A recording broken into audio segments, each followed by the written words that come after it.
Where we left off in the last chapter, our protagonist encounters a clone of Vulcan, the boss who eliminated him in his previous life. The imposing creature is preparing a powerful laser beam.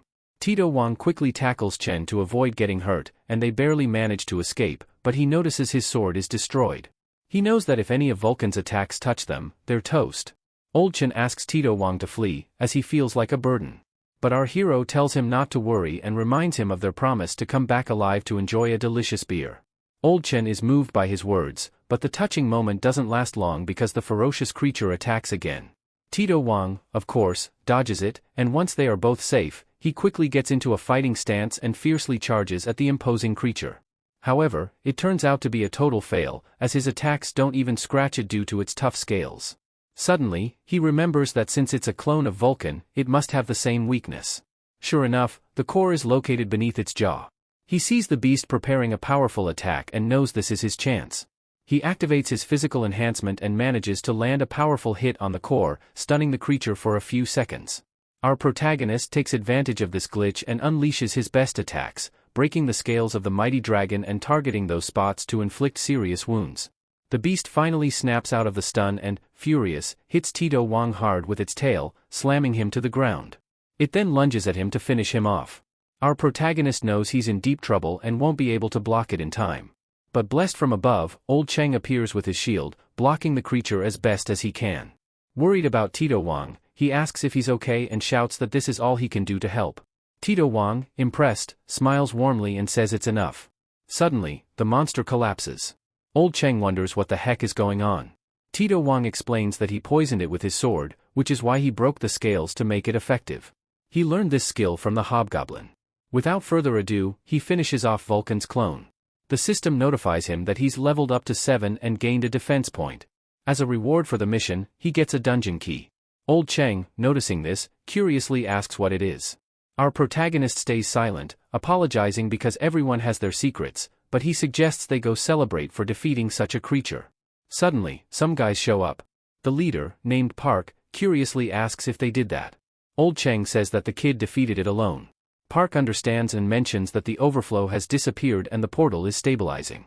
Curiously, he asks if they know anything. Tito Wang mentions that it seems everything returned to normal after defeating the monster.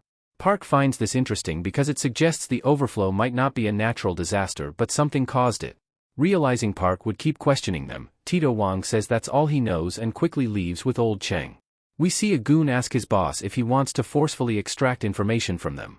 Park says no because he wants to deal with the kid amicably and already has information on Tito Wang, even knowing he has a sick sister. His subordinates know he wants to recruit the kid. Park confirms because the more strength, the better. A big battle is coming, and he feels the kid could be their trump card. The next morning, we see Tito Wang well prepared for the mining dungeon. Suddenly, he receives a message from the Adventurers Guild, informing him that he has been promoted to rank B due to his recent achievements. Wang is overjoyed because everything is going fabulously. Out of the blue, Natsu messages him, saying he's become famous and sends an article about the most talented rookie adventurers, including him, known as the Classless One, and Liang as the Infinite Healer. Natsu curiously asks why he didn't choose a class. He replies that it's for a reason but will tell her later. Without further delay, he heads out to find the remaining stones to save his sister. But when he activates the key, the system notifies him that his level is still not enough and asks if he wants to use it anyway. Tito Wang, fearless as ever, presses yes, and out of nowhere, a portal appears in his room, forcefully sucking him in and teleporting him into a royal palace. He notices an elf king standing before him. Tito Wang realizes this isn't the mining dungeon, it doesn't look like a dungeon at all. The elf king tells him that he was sent by the will of the gods and curiously asks for his name. Tito Wang, totally clueless, introduces himself anyway and mentions that he came here for lunar stones. The elf king says he understands, knowing that Wang wants to treat the vortex disease, but he must know that lunar stones are very valuable. Our hero shouts that he'll do anything as long as he's paid in lunar stones. The elf king gets super happy hearing this. An elf whispers to the king that they've checked the adventurer's stats, and he seems to be classless. The king couldn't believe it but knew the gods never fail, so he trusts our hero and tells him his task is a duel to the death against a sinner who committed the crime of murdering his own relatives, which is strictly forbidden by elven law. That's why Wang was summoned, and if he accepts, they promise to give him the reward he seeks. Fearless as ever, our hero says it's a deal. The Elf King thanks him and mentions that the duel will be tomorrow and that until then, Wang is free to explore the city. After a while, we see his guide is a beautiful elf. Tito Wang, curious, asks if this is really a dungeon. She says yes, and it's a special place where it's been 10 years since a stranger last came. Our hero asks what happened to the last guy. She calmly mentions that he died. Tito Wang finds that terrifying since she said it so calmly. Suddenly, they notice a show starting in the plaza. Wang obviously goes to check it out and sees an elf throwing a fireball into the air. When he clenches his fist, it turns into fireworks. The elf tells the audience that it's a magic that temporarily enhances abilities. Tito Wang, watching closely, manages to understand it, and the system notifies him that he has obtained the skill to enhance abilities. He's overjoyed by this. As night falls, we see him heading to his room to rest. The next morning, he's already at the Colosseum for the duel. His opponent is none other than a massive elf named Choi, the rat. As soon as he sees our hero, he bursts into laughter, thinking Wang looks weak and will easily be taken down, thus freeing him from his accusations. Without further ado, we see the rat quickly uses his magic to control the weather, making it rain heavily, obscuring Wang's vision. The jerk takes advantage of this glitch to create quicksand. Tito Wang notices it too late and is gradually swallowed by the ground. He struggles with all his might but can't escape. Choi, laughing, calls him pathetic for not enduring the opening act. On the other hand, the Elf King watches the scene with disappointment, thinking the criminal will get away with it. Tito Wang knows he's going to die at this rate, so he decides to go all out, using both his physical enhancement and ability enhancement.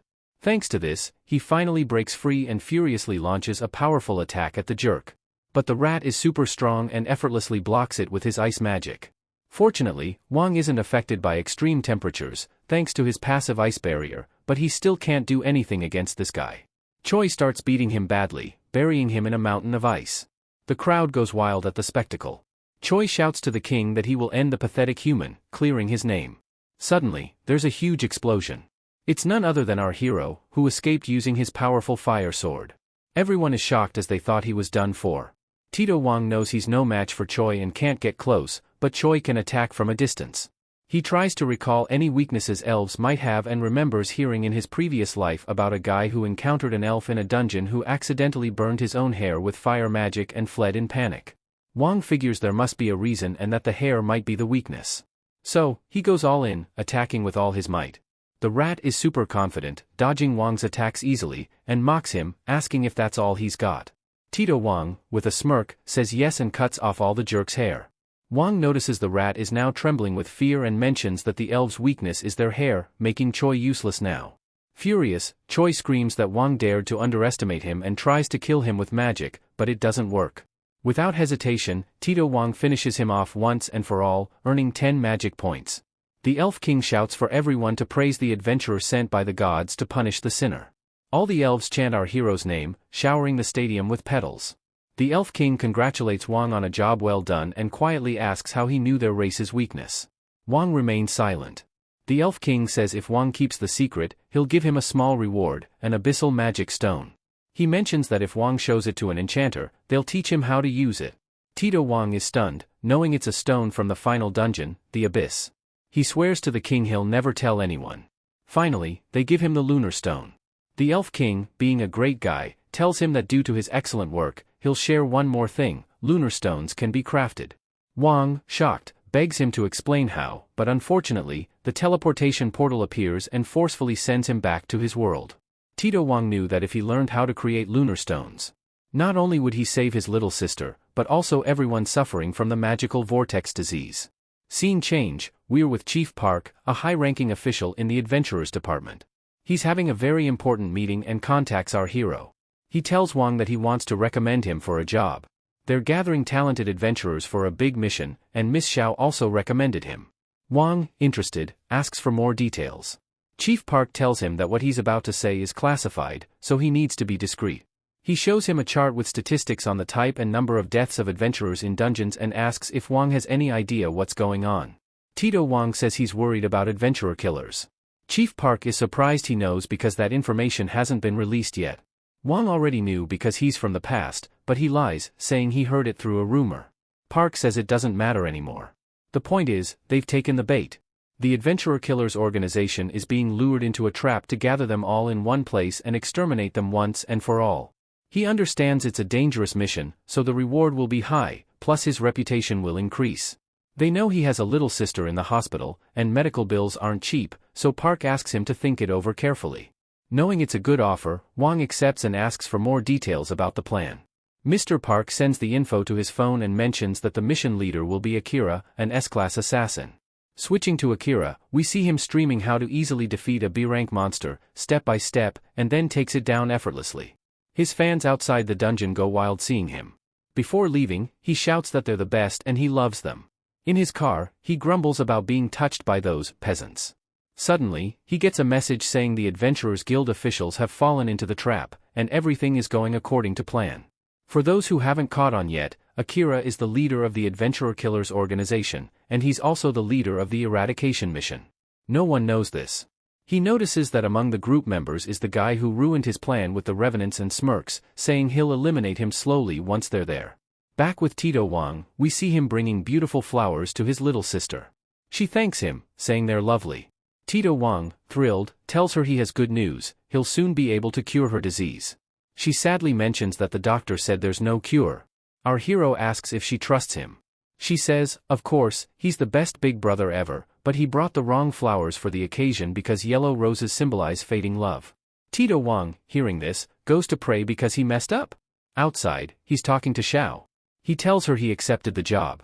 She says that's great, but unfortunately, she won't be able to join him. However, two highly qualified people, Akira and Ichinos, will be there.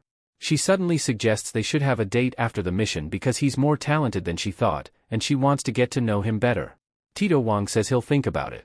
She says he can't refuse and that it's a done deal, then hangs up. The next morning, Chief Park thanks everyone for coming. Suddenly, Akira arrives and vows to everyone that they'll eradicate those horrible people for what they've done. Everyone, of course, applauds. A girl asks our hero if he's Wang. He says yes and asks who she is. She introduces herself as Miss Xiao's disciple, Ichinos, an A-rank archer, and very seriously says that Miss Xiao favors him a lot, but she won't lose. A guy named Taki asks her to calm down, he's also an A-rank adventurer and an alchemist. Ichinos calms down and leaves. Suddenly, the system notifies Tito Wang that he has a mission to take Akira's phone. Our hero doesn't understand why he has to do this and knows it won't be easy. After a while, they explain the extermination plan. There's a decoy group of adventurers who know nothing about it, and they'll encounter the Adventurer Killers organization in the dungeon. When they do, the eradication group will appear and eliminate them all. We see Tito Wang on a plane with his group, noticing that Akira is always accompanied, making it impossible to take his phone. Suddenly, Ichinos is behind him, curiously asking if he's a fan of Akira-san. Tito Wang says something like that. She shouts that he's a liar. Wang, with a very serious look, asks why she says that. She mentions that she noticed he's been watching Akira's feet the whole time, waiting for an opening, thanks to her great vision as an archer. But she tells him not to worry, she won't say anything. Plus, Miss Xiao asked her to help him, so if he needs anything, he should just ask. A few hours later, the plane finally lands at their destination. As Akira is about to disembark, Ichinos, with a warm smile, says she's his admirer and asks for an autograph. He happily agrees. Tito Wang takes advantage of the distraction to snatch Akira's phone. The system congratulates him for completing the mission and awards him the cat's paw skill. Tito Wang doesn't care much and admits that Ichinos is impressive. Suddenly, he sees a message pop up on Akira's phone, and when he reads it, he's shocked. After a while, they finally arrive at the dungeon. Ichinos, curious, asks Wang if what he said was true. He confirms and asks her to just trust him and not do anything without his say-so. She agrees and notices Akira smiling as he enters, which terrifies her. Tito Wang, noticing her reaction, tells her to stay calm and just act normal. But they've already figured out that Akira belongs to the Adventurer Killers organization, so they need to act normal to see what he does. Fearlessly, Tito Wang enters the dungeon. Ichinos now understands why Miss Xiao supports him so much. Inside the dungeon, we see the decoy group of adventurers, completely unaware and relaxed. Suddenly, a massive explosion blocks their path, and the Adventurer Killers organization appears behind them. Without hesitation, a woman launches a powerful attack at one of them, knocking him unconscious. The rest are, of course, terrified. A sneaky guy tells them not to be afraid, that they're just here to have fun. Akira, having arrived with his group, yells that they seem to have arrived just in time. His allies tell the pests that they'll exterminate them for their crimes. But just as the fight is about to start, they all feel a sharp pain in their bodies and collapse to the ground. Akira, noticing this, gathers with his comrades and they burst out laughing. One guy, a bit slow on the uptake, asks what's going on. Akira, like a true jerk, stomps on him and yells that they're complete idiots for thinking he was a good person. He loves seeing others suffer and shares a little secret: he's the one who founded the Blood Serpent clan. Everyone is in shock because he's their leader. Just as Akira is about to start his show, our hero finally appears, stopping him from taking down the guy. Tito Wang, like a genius, has been recording everything and asks Akira to repeat what he said. Of course, Akira is furious when he realizes this.